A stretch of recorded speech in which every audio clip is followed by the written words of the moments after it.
Hi everyone, welcome to eLearnChat, where you always learn something new. I am joined today by my good friend from just outside of London, Lesley Price, joining us from www.learnappeal.org.uk. And also joining us is Harold Muliati. He is running the video switcher and mixer. And we've got a great guest today. She's back for, third or fourth appearance. We've got Amy Morrisey, President of Artisan E-Learning. Here we go.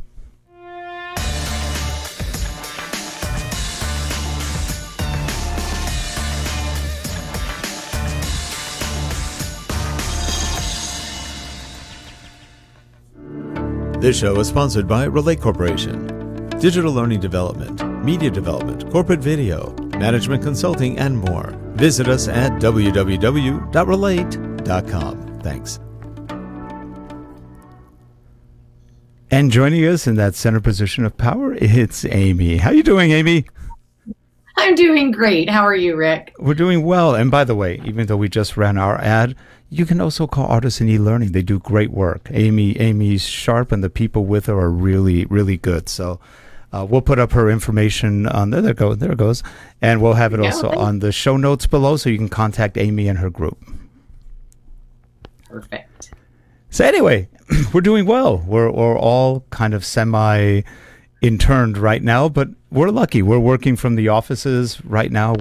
There's in California, if you're a part of media, and we do broadcasting, so that's considered media, and you are. There was one other thing we qualify for. We work with banks. That's another one. So as long as you do one of those, you can go to work.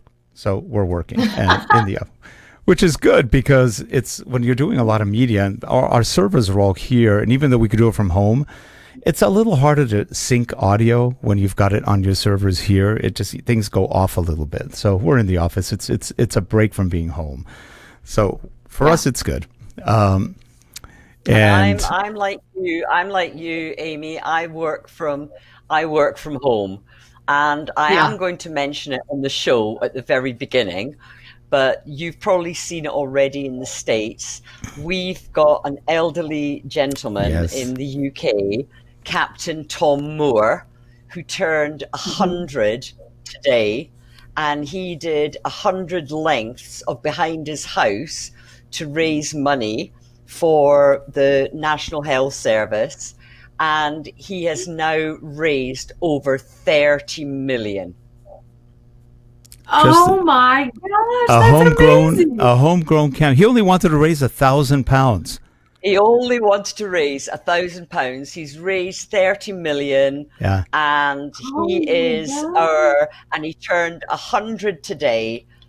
So today he is our, as I say, I appreciate that it is an e-learning show, but I think we could all learn from Captain Tom. Well, Captain Tom is now a colonel. They promoted him to colonel today. Yeah, he's been made a colonel today. And not only that, they had two aircraft from World War II, where he was a veteran, flying over his house in honor. I think that's pretty. I got goosebumps when you were saying that earlier. Yeah. That's so cool. Here's a guy at 100 years old who's trying to make a difference. Yeah. That's amazing. I think we can all learn from him. Yeah. Oh, absolutely. I think one of the things that I've been just completely overwhelmed by, stories like that, but even just the amount of creativity that the average people are putting out into social media, or the virtual, Broadway casts coming together with these, virtual songs. Like yesterday they put Les Mis.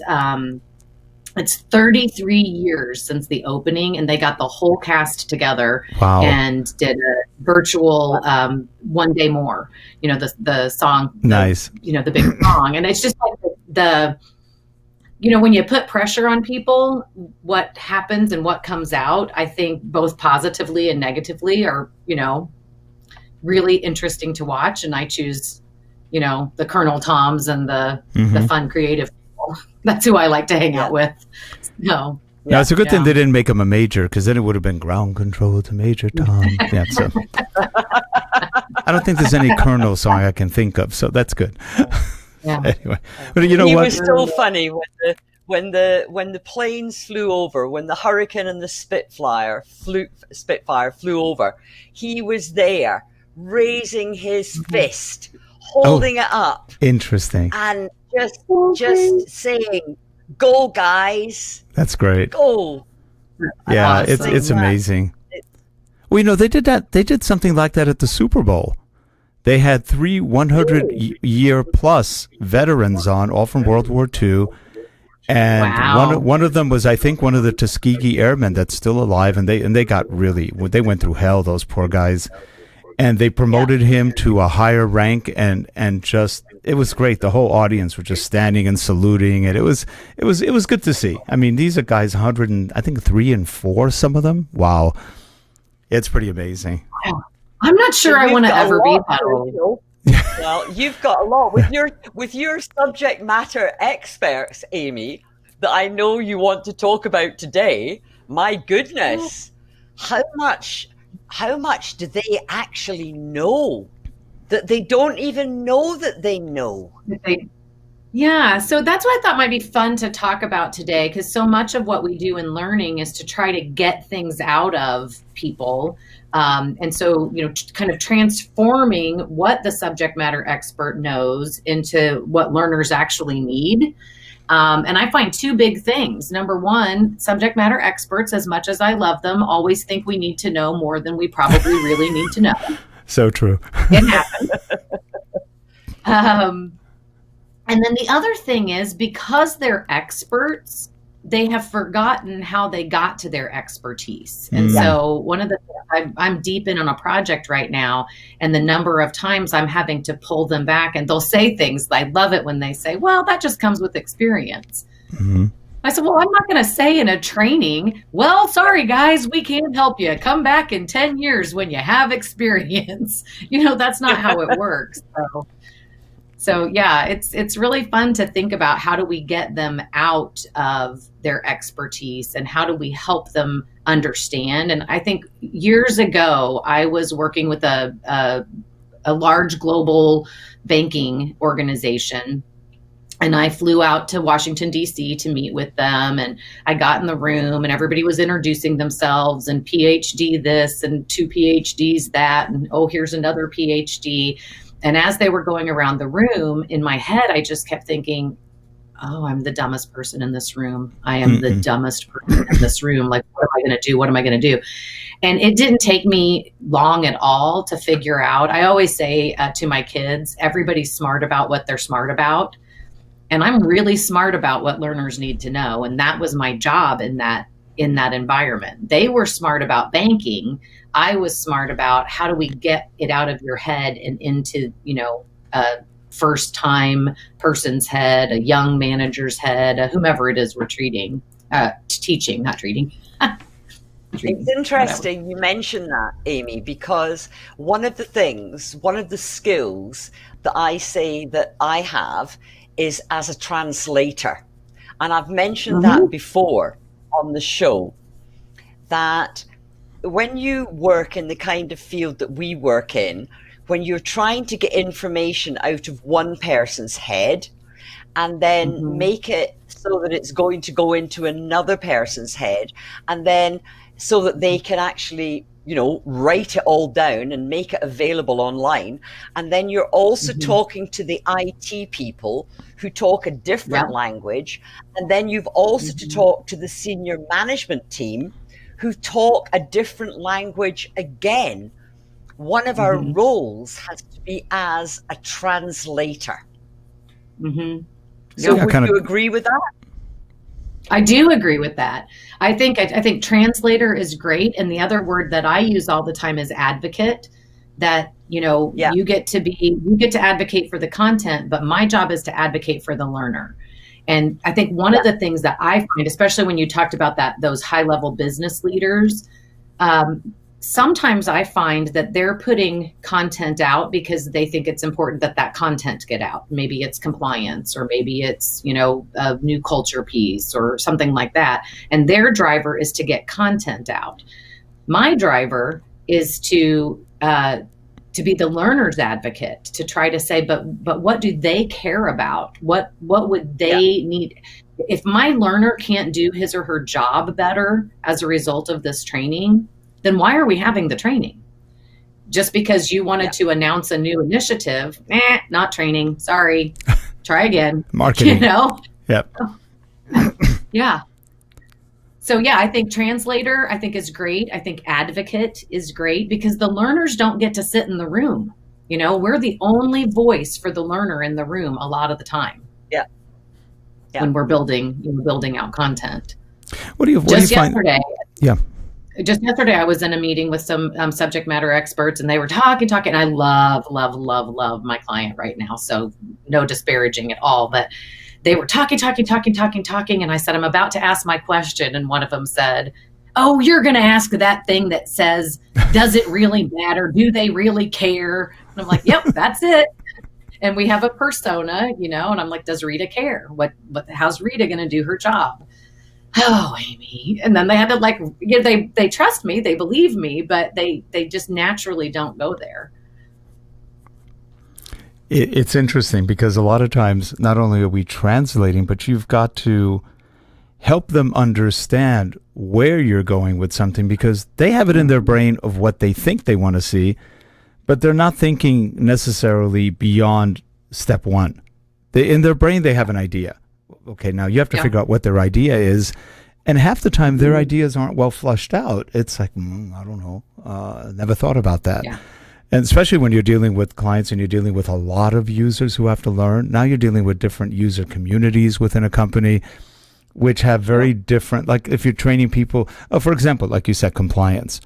You may be training IT people. You may be training everybody in that whole company. And they're all going to learn differently and have different, the IT guys are going to go, who cares about compliance? That's just typical IT. It's like, leave me alone. You've got other people who are terrified of compliance, and you're teaching the risk and compliance people about compliance because they have to go through it too. And it gets interesting. You have a smorgasbord of different ideas, learners, and everything else. And our job is to cut it down, cut it to digestible pieces. Like you said earlier, you've got it. You may have the smartest guys in the room there, but that doesn't mean they have a clue about what they want to teach. Right. Exactly. To last week, I don't know if you saw the show last week, Amy, but we had Steve Wheeler on the show. And great. Steve talked about, it's not about the content, it's about the context. And what you've been describing about being the advocate for the learner strikes me as being what you're doing is putting it in context so that it makes sense. And they can do something with it. I mean, I'm also I'm one that gets so frustrated with, for example, we had one recently when he's the subject matter expert said, well, they need to know the acronym. And I said, they need to know the acronym. What? They need to know the acronym. And I said, okay, so the application of this is you're going to walk into the store and you're going to say, what is the acronym? And they have to name the acronym. Well, no. I said, well, so why do they need to know the acronym? And he finally gets to, because he wants them to do the steps of the acronym. Okay. The acronym is just a hook. They don't need to know. So the listing, the describing, you never see, on LinkedIn, oh, I love Lesley. Lesley is so good at listing. When I need to make a list, I call Lesley and she can list better than anybody. And, Rick Zanotti, that guy can describe better than anybody. I don't care if you can describe something if you can't do your job differently at the end of it. Yeah. And I think a lot of times subject matter experts, they have the expertise. And one of the things they can't do is just basic task breakdown analysis. And I can't either. We have been onboarding a lot of new people at Artisan. And finally somebody said something about the elusive artisan way. And I said, ouch, that hurts. What do you mean elusive? I know exactly what it is. And then I would talk about it, and I had to pause and say, you know what? I am just as bad as any of my clients when you say, but break it down for me. I want to say, well, I don't know. I just do. I just know how to do it. I can't break it down. I need somebody to help me get there. Well, you're bringing up a problem that's happening a lot in the learning community, and that's they're trying to become business analysts, which isn't many times what they're training as. Some people got into training from the ranks. In other words, they learned how to do it in a company, and all of a sudden they're now in charge of something, and they do know the processes. But a lot of times if you're coming into a situation where you don't know the processes, many times the SMEs figure, well, you need to know the process, so you put it together. Well, I don't really know the process, or maybe you do, maybe you don't. And that causes conflict in terms of what the learning folks are trying to do with job task analysis and stuff. We've been through this where we've worked with some learning departments, and they'll put together a job task analysis that sadly is useless because it doesn't it's nothing more than random points of information. It's not tied to a system. It's not tied to a flow or a workflow, because that's not what they're used to doing. And so we come in, and we're before we were learning people, we were business analysts, systems analysts and stuff. So we look at it a little bit differently. So we get the business side of it and then translate it more to the learning side. But that's something we notice a lot. People have problems because they're not business savvy. And that's not to say that's bad. It just, that's not where their background is. Or Rick, you could be business savvy. Now in the UK, if you're business savvy, an SME, a SME, is a small and medium-sized enterprise. Well, that's just another acronym. Yeah. So but but bring back what Amy's saying about the acronym. It's not just the acronym. No, it's what it means. Actually, it's what it means. Well, I'll give you a perfect example. You did your SME one. That, Amy, is very relevant. Yeah, and you did your SME one. Here's another one that gets people confused all the time. People say NLP. Okay, that means different things to different people. Nowadays, NLP is natural language processing. That's the common Neuro-linguistic programming was 20, 30 years ago. That was real popular, NLP. But now when you say NLP, people are going to immediately go, oh, natural language processing. There's so many acronyms, and they do overlap each other, and people just use the same letters over and over. And boy, if we don't identify that up front, we could be going down the wrong, rabbit hole with the wrong acronym. And what did we just do? So you're right. Something else that just came up with me with acronyms, because I think a lot of e-learning is sometimes a struggle, because they'll say, like right now, we're trying to figure out how to manage a glossary in these programs, and they really want it to potentially, happen in the moment. So you see a new word or something, and maybe there's a flash or an icon or whatever it is. And they keep highlighting them in narration. And I keep saying, okay, that's in narration. So if we want this convention, it means we got to get all these words on screen, and this is what that might look like, and things like that. So anyway, all that to say, we're working with the glossary. So they sent me, as you get, hey, we did a glossary for something else. Maybe you can use this as a starting place, which I really appreciate. So I pull it up, and these words that we've been using now for months, building these courses, I'm looking at them going, gosh, I'm deep in on this, and I don't understand that definition. We write definitions as if we're academics. And again, I'm like,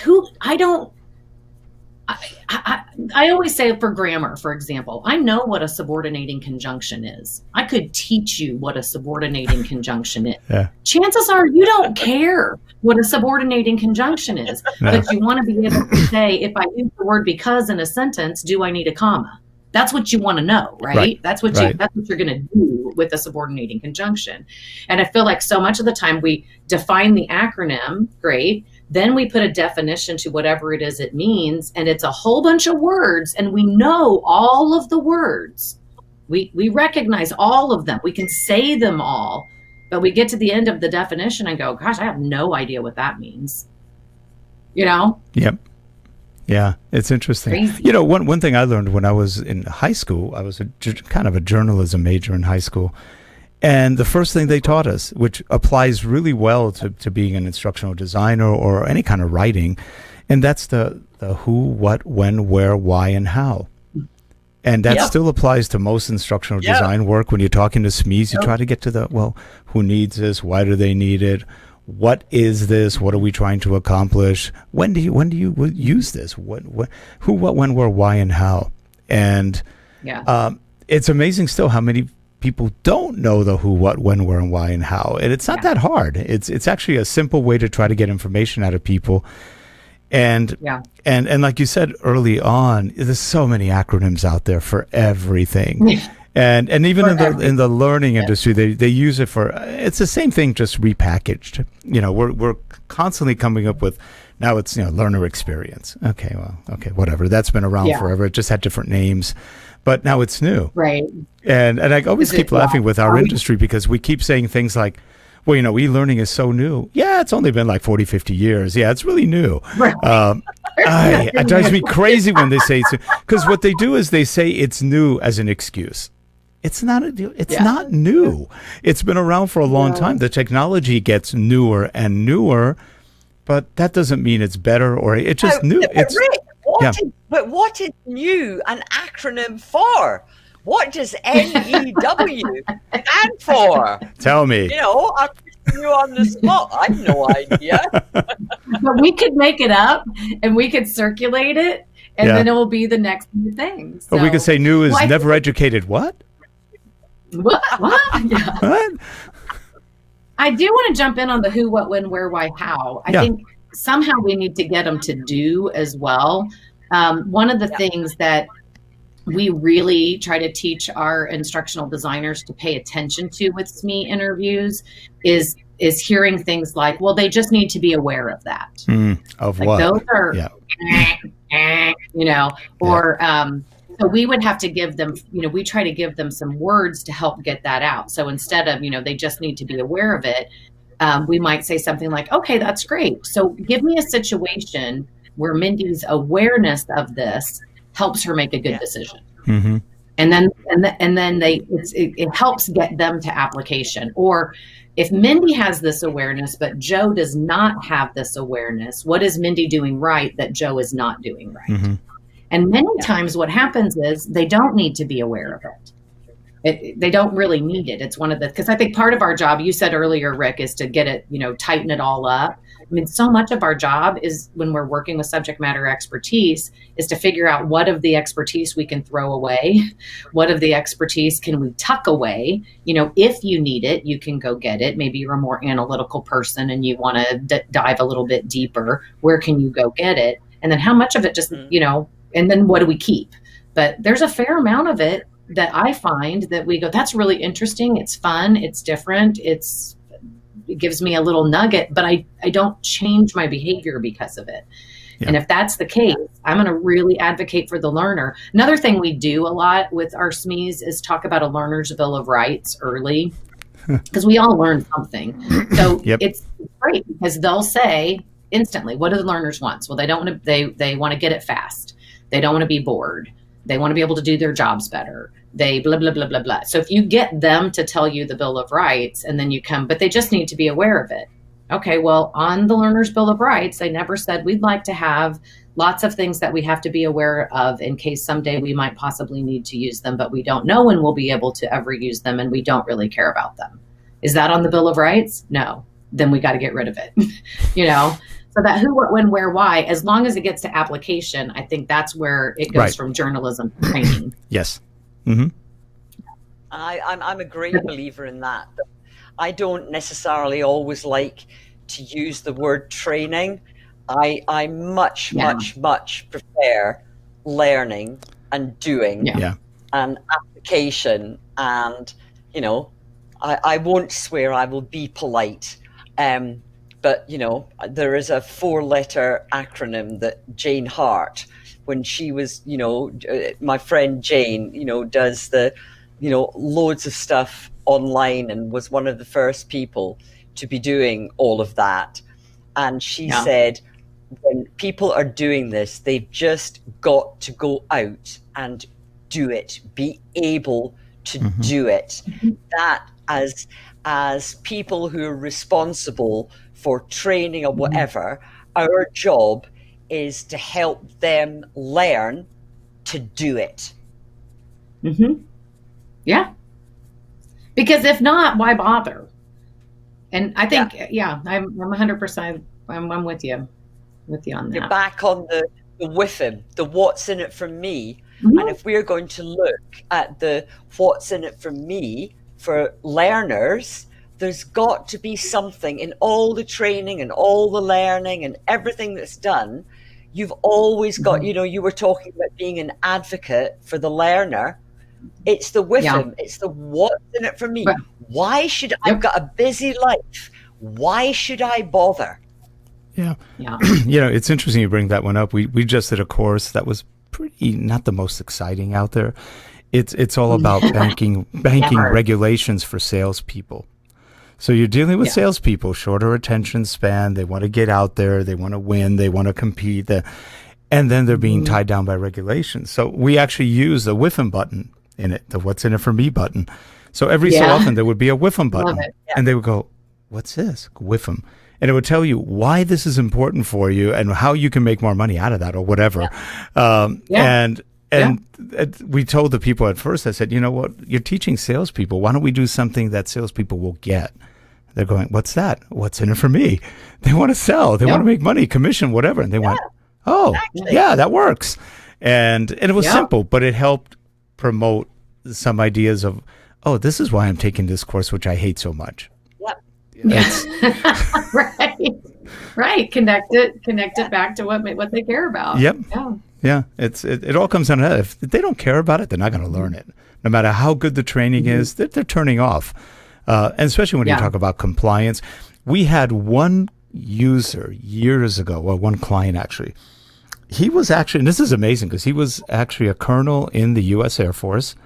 You wouldn't think a colonel in the Air Force would want to do fun training. He wanted fun in the training. He wanted exciting, fun, put some jokes in it, whatever else. And we did. And we created something like 25 OSHA courses for him. He was in charge of that side of it. Yeah. And he's got his doctorate in e-learning and training. And I was going, wow, this guy actually is the only customer we've ever had that said, we wanted fun. Fun? Yeah. Wow, really? We can actually do stuff? Yeah, no censorship. Wow, okay, let's do it. And it was great. And it's funny, we did one course. I think we talked about this at one point years ago, but we had a course on ergonomics. And it had all these characters. This is before video was real popular on those. So we didn't do a lot of video. Bandwidth wasn't that high for video back in those. This is a course we did back in the late 90s, actually. And so it's been a while. That was done in authorware. Anyway, it had really nice graphics. It had a lot of animations in it. No videos. But we had a character named Fred Fall Apart, who was just a mess. Everything was broken on him. So this is all about what was it? Repetitive stress disorders, like the injuries. Injuries and all that. Yeah. And so Fred was a mess. And at one point we had a dog. Well, actually, we got a guy who taught German at UC Santa Barbara. So we brought him down, and he had this great. He was American, but he had a perfect fake German accent when he wanted it. So he was our Dr. Freud, who would analyze Fred Fall Apart and go, let's see, Freddie baby, what's going on with you? And he goes, tell me what's wrong. And then so Fred would be in a test tube, and you had to click on every part of Fred's body that had a red spot around it. And, that's how I got this from lifting. I got this from typing, and this I got from tripping. And it was just every single compliance thing you had to worry about, he had. And it went on, and then there's a guy going, Freddie, baby, I don't know what to do with you. Well, anyway, after 10 years, that course ran for 10 whole years. Every year they had to take it, and they didn't mind it, surprisingly enough. And then it got taken down because one person complained. She was an old Jewish lady. No disparaging remark about her being Jewish. I could care less what anybody is.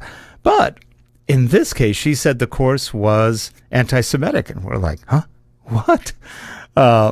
Because the doctor was German, and poor Fred at one point, and just one slide, he's in with an interaction, he's in a test tube, and we went, oh, and they took it down because of that one complaint. We went, oh, bummer. That's when we got more politically correct, back somewhere about 2005 or 10, I don't know. It lasted for over 10 years, and we went, well, at least it had a good run, and everybody enjoyed the course. And I got a note after right before he retired, he writes me a note going, the new course that that we put together sucks, but oh well. Yeah, sorry, they didn't want any comment. I'm not going in the right direction. Yeah, that didn't go in the right direction at all, because they were used to having fun and it went away. How do you cope with that? So, I think Rick actually brings up an interesting point there regarding nowadays what is politically correct and what is not. Nothing is not politically correct. How do you actually cope with that in your e-learning? Because, your subject matter experts may not be, in inverted commas, politically correct to all of your audience, even though they know exactly what they're talking about. Well, that's why in a lot of companies, courses have to go through risk, compliance, HR. Everybody's checking for something. And so in a big organization, probably not in a smaller organization as much, but in a big one, it's really hard to get something through that. How Amy does it. How do you cope with that? Well, I think one of the things that, first of all, we often put together personas. So at the beginning of it, we're trying to figure out who these varying learners are and then try to zero in on a primary or a secondary persona so that if those folks are made up people can get it, by extension, we believe most people will get it. So that I think helps, because what it does is it starts at the beginning pulling out. I mean, we're asking, what are the demographics? What are the demographics of the people that, are doing this job? What different kinds of people? And I think the big thing that I would say to subject matter experts is it's really important as being an advocate for the learner that I recognize myself in the course. So if I go through a course and as a, middle-aged white woman, I never see a middle-aged white woman doing anything, well, then do I recognize myself in the course? Or how might I be able to recognize myself in the course? So we do a lot of global work. I mean, we've had clients come back to us and say, that accent is too Eastern Asian. We want more of a Southern Asian accent. Well, I don't know what a Southern Asian accent sounds like, so I need their help. Or visuals, that's very, very common with our global clients is, are we understanding, what their world looks like? You're the same banking client. I was doing a storyboard and I'm just kind of throwing images in storyboards, not like it's going to be the final image, but let's at least start getting the flavor of it. And that particular subject matter expert was also named Amy. And she called me one day and she's like, "Oh, Amy, have you ever been to Africa?" I said, "No." She goes, "Oh, it's obvious. It's so very obvious." And so she said, "I'm going to send you a couple of pictures of African banks." And it's nothing that I recognized as a bank.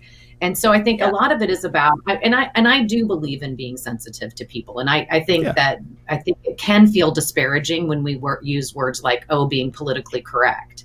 Well, what does that mean? I'm a human and I'd like to be recognized. Is that politically correct? To be able to see myself in a course, to be able to understand how that would apply to me? Well, what if I were a 50-year-old Jewish man? What if I were a, 17-year-old Black man? What if I were whatever it is? If I'm one of the potential learners. Or a 63-year-old red-headed Scot. Right. What if? Yeah. 62-year-old, red-headed Scot.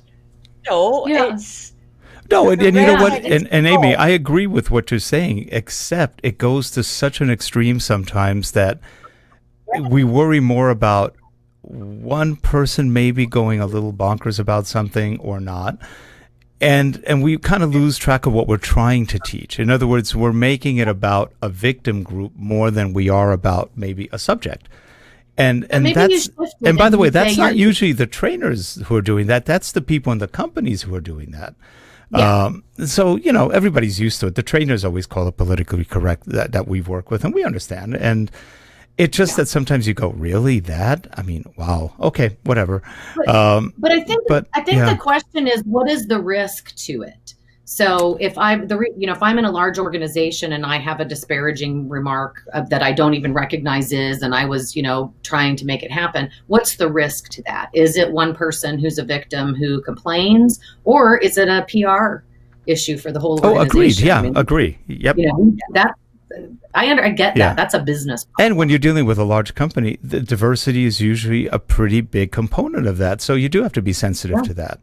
Because I mean, I'll tell you where it gets I'll tell you where it gets funny sometimes. We did a complaints course for a very large bank, and it was sort of funny because we had diversity in the course, and there were a lot of hands in this one. There were things moving in and off screens, and there was stuff happening with hands. And we had different color hands. And I get a call, and I go, there were only 10 hands out of the 30 that were black. And I went, okay. And they went, we need to make it more diverse. And I said, hands. They went, yeah, because you had these hands, and we couldn't tell if that hand was black or Asian or something. And I was like, okay, well, we can make hands. And then I kind of joked with them. I said, now you do realize of the quote unquote black hands, there were 15, which in terms of the number of hands were actually overrepresented population wise, if we want to get specific about it. And they went, oh, just shut up and do it. Okay, got it. I know. We knew the guy well, and he was a kind of a friend. Yeah. So we went, okay, but they were like, if we're going to go by exact population numbers, and people are overrepresented in all these things. And they went, no, just do it. Okay, yeah, fine. But I think some of that on the front end can be helpful when we're having those persona conversations. Yes. So we're going to zero in on this persona, but you can then open the conversation to what's the sensitivity level in this organization. Right. And then they'll be vague because that's what they know to do. Oh, it has to be diverse. Tell me what diverse means to you. What does that mean in an e-learning for you? So that we can maybe mitigate some of that on the front end. No, and that's a really good thing to ask up front, because that is an issue many times. You want to make sure you've got it reaching the right population, whoever that population is. And it's interesting. We did one project for a very large let's say communications company, telecommunications company. And they saw a demo we did at Tech Knowledge one time. It was all about immersive learning, and they loved it, and they said, we want that. I said, great. So we want it exactly like how you have it there, just change the people and change it. Great. But this was immersive learning. It wasn't guiding them. They literally went through and were learning as they went. It was like a 20-minute demo, and they could go anywhere they wanted, click on any doors, windows, objects. Everything was clickable. So when the HR people got it, they go, no. We need to guide them through this. I go, it's not going to be immersive anymore. No. It needs to be guided. I go, you're going to lose the effect. No. It doesn't matter. Do it. And then they made a 3-hour piece out of this original. It was going to be a half-hour training. It became 3 hours. And I think out of the 35,000 people they wanted to take it, I think it was like 400 that took it, and they all hated it. Because it became a 3-hour nightmare of you had to go here. You had to do this. Yeah. There were little things saying, click on that. There was nothing to make them actually learn anything. It was just, okay, do whatever they're telling you. It was horrific. And then, of course, when it was all said and done, they go, you wrote a lousy course. I go, no, you asked for a lousy course. There's a difference. Here's the emails of everything we warned you about. They're going to hate it. Nobody's going to like it. Nobody will take it. We warned you, and you said you didn't care. Oh, right. We got blamed for it anyway, but that's okay. You can't please people sometimes. And it's really funny. When they saw the results, they didn't know who to blame. They blamed us, of course, but I was going, it wasn't our fault. Rick, they would always have to blame someone. Someone, yes, I know. And, that's like, we're used to that. But that was an interesting one because... when they get involved, and by the way, it was extremely politically correct, and they even called it that, because everything had to be in a certain way, a certain thing. And you mentioned something about doing accents and stuff like that. They wanted native speakers for, I think, 5 or 6 different accents. And we had 3 real native speakers, and we had 3 that were fake, but were really good. They knew how to fake it. Yeah. I was one of the fakes. My 2 years of French came in handy. I could fake the one sentence they needed. They thought they thought everybody was great except the 3 real ones. The real ones weren't correct. And I went, wait a minute. The Chinese person they really was actually, stereotypical. was Chinese. And they went, doesn't sound Chinese. Well, what kind of Chinese do you think this? It sounds like she had a British accent in Chinese. I go, well, that possibly is true because they were from Hong Kong. Oh. Right. Yeah. Oh. Those people exist. Yeah. And the other one, they were doing it in English. That's how that's how Chinese in Hong Kong speak. And frankly, in Singapore too. And they have slightly British accents. Oh. Mm-hmm. Then we had a gal from Argentina doing the Spanish part with okay, the Argentine accent's different. They go, well, we thought it was going to be more like, and I went, let me guess, Mexican accent? Yeah, like, Cheech and Chong. And I was going, you want Cheech and Chong? Oh. And I'm grabbing my head going, you're dealing with engineers and you want Cheech and Chong? I grew up with Cheech and Chong. I was like, really? That's not what you want? Not for a professional training kind of thing. And then they didn't like the Australian guy who was actually Australian. Not all Australians sound like Crocodile Dundee. I mean, it was funny. It was just funny. But the three fakes, the Russian, who was actually, he's Ukrainian descent, but he doesn't know a word of Russian. He fakes the accent really well. I did the French accent. I faked it. And there was one other one, German accent. He faked it, but he lived in Germany 10 years and he could fake it pretty well. So the fakes they thought were real and the real they thought were fake. It was too much. That happens. And I wonder how much of that really, as we've talked about, goes away from the subject matter expertise, because it's not about, what they're trying to learn. Right. It really kind of gets more into the culture of the company. So Lesley, at the beginning, when you were talking about translating, it's like that's one of the things that we have to translate along the way, and who are the right stakeholders, if you will, to translate that. So that we understand it. I mean, this group that I'm working with, the end user is not a very educated person. In our persona, they drink Mountain Dew and smoke cigarettes on their breaks. I mean, we've got it down to kind of who they are, and it makes it so much easier when. I mean, I'll even write things, a sentence, and my client will correct it because it doesn't sound appropriate to that learner. It maybe a 50-cent word when a 20-cent word would do, or something like that. But a lot of it's about navigating, early and often, and trying to understand along the way. Otherwise, you're just reacting to whatever the next compliance person says. And we've certainly been there. I mean, we have like the elusive artisan way. We advocate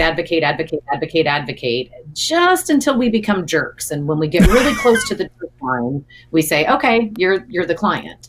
And we'll have that conversation internally. I'm getting really, really close to the jerk line. Okay, well, practice with me. Yeah, you're getting really close. But go ahead, unch it up there to the place that then they can say, nope, this is our content, back off. I get that way on things that are not political correctness. Like, I'm really lately just so annoyed with having to have objectives at the beginning of courses. Who cares? Only the subject matter expert or the learning person there. Those are the people who care. I don't care. I'm trying to learn. Guess what? If you teach it to me, I'll care. If you don't, it's just a bulleted list. So I'll fight that battle, even though culturally that's what you're supposed to do in training. That's telling them what you're going to tell them. Then you tell them what you just told them. It's one theory. It's one theory of learning, but I hate objectives too, because nobody remembers them for the next page. They're gone. It's what did they say? Well, you don't even do it. It's the next. It says, how quickly can I hit next? Yeah. I don't listen. I don't read. I'm gonna have to shoot off. I'm gonna have to shoot off, guys. I've got my two little kitty catties round my feet going meow, meow, meow. Have we been going on for 48 minutes? We have. Yeah. Wow. I haven't looked at the clock. That was a good conversation. Oh no, it's been great fun. But I've got, as I say, I've now got these two little kitty catties. Wanting, Mummy, it's dinner time. Yeah, Mummy, it's dinner time. Well, this conversation will be continued because it's a good one, and we haven't touched all of it yet. There's a lot out there. And it's good. I love hanging out with people who like to talk about this stuff. it's fun, and it's, you know, and if we can make a difference to somebody else who's struggling with the same thing, great. That helps. Yeah. Let's get back into it another time. That sounds great. Thanks for having me. Yeah. Maybe we'll do. Are you available next week? We can do part 2 if you want. We have no one yet scheduled for next week. Hey, well, shoot me an email. I'll see if I'll send you an email. If you can make it, great. We'll make it a part 2. Okay, sounds all right, good. Everyone, thank you all for watching. We'll see you guys next week on eLearnChat, and stay safe, everyone. Bye-bye. Thanks. Bye. Thanks, Amy.